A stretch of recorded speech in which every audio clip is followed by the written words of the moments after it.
ದೇಶದಲ್ಲಿ Prajwal pen drive case ಹಲ್ಚಲ್ ಎಬ್ಬಿಸಿದೆ. ಈಗ ದೇವರಾಜೇಗೌಡ ಸಿಡಿಸಿದ 100 ಕೋಟಿ ರೂಪಾಯಿನ ಬಾಂಬ್ ಮತ್ತಷ್ಟು ಕಾವೇರಿಸಿದೆ. ಇದಕ್ಕೆ ಸಚಿವರು ಏನಂದ್ರು, ಈಗ ಯಾಕೆ ಆರೋಪ ಮಾಡಿದ್ದಾರೆ ಅನ್ನೋದರ ಕಂಪ್ಲೀಟ್ ಡೀಟೇಲ್ಸ್ ನೋಡೋಣ ಬನ್ನಿ. ಕಾರ್ತಿಕ್ನಿಂದ ಸಂಪೂರ್ಣ ಮಾಹಿತಿ ಪಡ್ಕೊಂಡಿರೋದು. ಕಾರ್ತಿಕ್ ಪೆಂಡರ್ ತರಿಸ್ಕೊಂಡು ಪೆಂಡರ್ ರೆಡಿ ಮಾಡಿದೆ ಡಿ ಕೆ ಶಿವಕುಮಾರ್. ನೇರವಾಗಿ ಡಿ ಕೆ ಶಿವಕುಮಾರ್ ಅಂತ ಮಾತಾಡಿದಾರಲ್ಲ, ಕೇಳಿದ್ರಲ್ವಾ? ಬಿಜೆಪಿ ಮುಖಂಡ ಅತ್ಯಾಚಾರ ಆರೋಪದಲ್ಲಿ ಅರೆಸ್ಟ್ ಆಗಿರುವ ದೇವರಾಜೇಗೌಡ ಸಿಡಿಸಿದ ಈ ಬಾಂಬ್ ರಾಜ್ಯ ರಾಜಕಾರಣದಲ್ಲಿ ಅಲ್ಲೋಲ ಕಲ್ಲೋಲ ಸೃಷ್ಟಿಸಿದೆ. ಫುಲ್ ಅಲರ್ಟ್ ಆಗಿರುವ ಕಾಂಗ್ರೆಸ್ನ ನಾಯಕರು ಸಾಲು ಸಾಲು ಸ್ಪಷ್ಟೀಕರಣ ನೀಡುತ್ತಿದ್ದಾರೆ. 100 ಕೋಟಿ ಬಾಂಬ್ಗೆ ಕೈ ಕೊತ. ದೇವರಾಜೇಗೌಡ ಮೆಂಟಲ್ ಎಂದ ಡಿಕೆಶಿ. ಅವನೇನೋ ಮೆಂಟಲ್ ಕೇಸು, ಅವನು ಮಾತಾಡಲಿ, ಅವನು ಎಲ್ಲ ಅವನೇನು ಬೇಕಾದ್ರೂ ಮಾತಾಡ್ಕೊಳ್ಳಿ.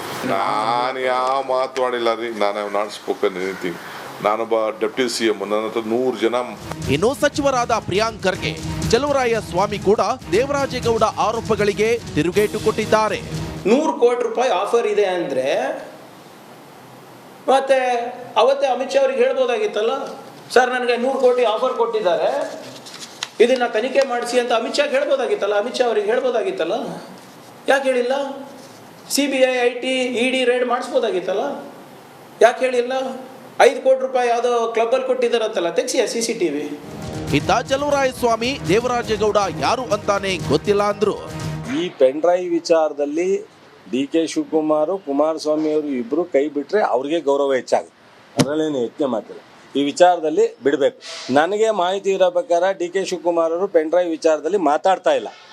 ಸೊ 2-3 ಬಾರಿ ನನ್ನ ತನಿಖೆ ಇದೆ, SI ನಡಿ ಈಗ ಶುರು ಮಾಡೋಣ. ಕೇಸರಿಯಿಂದ ಮನೋಲ್ಲಾಸ ಮನಸ್ಸು ಮತ್ತೇರಿ ಕುಣಿದಾಡಿದೆ ನೋಡು, ಮನಸ್ಸು ಮತ್ತೇರಿ ಕುಣಿದಾಡಿದೆ ನೋಡು. ಕ್ಷಣ ಕ್ಷಣವೂ ಆಚರಿಸಿ ಕೇಸರಿ ಹಬ್ಬ. ವಿಮಲ್ ಬಾಯಲ್ಲಿ ಹೇಳಿ ಕೇಸರಿ ಇದೆ, ಅದು ಮಾತಾಡ್ಕೋತಾರೆ. ಇದ್ರ ಬಗ್ಗೆ ನಾನು ಮಾತಾಡಕ್ ಹೋಗಲ್ಲ ಅಂತ ಹೇಳಿದ್ದಾರೆ. ಸೊ ಅದ ಇವರು ಬಿಡ್ತಾ ಇಲ್ಲ ಇನ್ನುಮೆ ನಿಮ್ಮ ಗುರುಗಳು.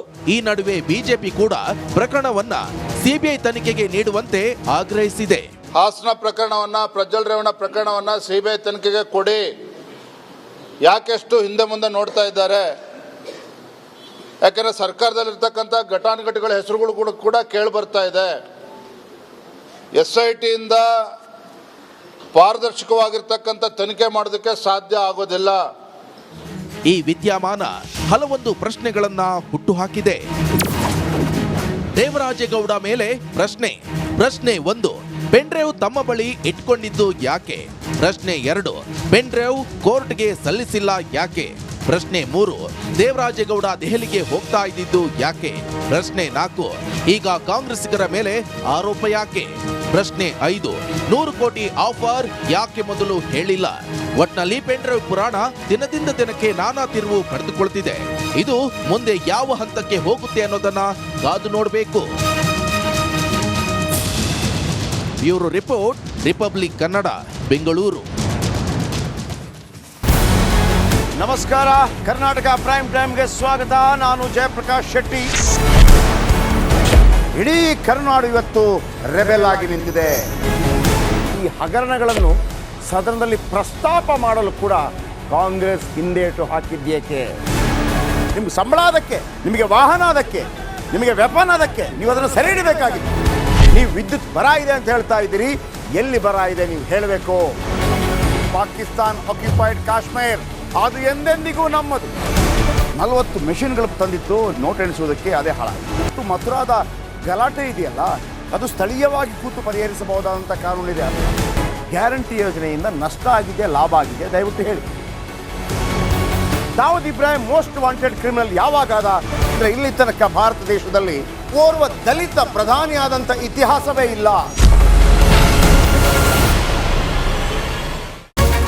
ರಿಪಬ್ಲಿಕ್ ವರ್ಲ್ಡ್ ಆಪ್ ಇದು ಕೇವಲ ಅಪ್ಲಿಕೇಶನ್ ಅಲ್ಲ, ಸಮಗ್ರ ಸುದ್ದಿಗಳ ಸಂಪರ್ಕ ಮಾರ್ಗಕ್ಕೆ ಕ್ರಾಂತಿಕಾರಿ ಬದಲಾವಣೆ. ರಿಪಬ್ಲಿಕ್ ವರ್ಲ್ಡ್ ಆಪ್ ಕೇವಲ ಸುದ್ದಿ ಅಪ್ಲಿಕೇಶನ್ ಅನ್ನ ಪರಿಚಯ ಮಾಡ್ತಾ ಇಲ್ಲ. ಬದಲಾಗಿ ಡಿಜಿಟಲ್ ಸುದ್ದಿ ಬಳಕೆಯ ಹೊಸ ಯುಗಕ್ಕೆ ನಾಂದಿ ಹಾಡ್ತಾ ಇದೆ. ಇದೊಂದು ಬ್ರೇಕಿಂಗ್ ನ್ಯೂಸ್, ಪ್ರಭಾವಶಾಲಿ ಕಾರ್ಯಕ್ರಮಗಳಿಗೆ ಗಟ್ಟಿಯಾದ ವೇದಿಕೆ. ರಿಪಬ್ಲಿಕ್ ವರ್ಡ್ ಅಪ್ಲಿಕೇಶನ್ ಈಗ ಲೈವ್ ಆಗಿದೆ. ಗೂಗಲ್ ಪ್ಲೇ ಸ್ಟೋರ್ ಮತ್ತು ಆಪಲ್ ಆಪ್ ಸ್ಟೋರ್ ಎರಡರಲ್ಲೂ ಲಭ್ಯವಿದೆ. ಈಗಲೇ ಡೌನ್ಲೋಡ್ ಮಾಡಿ.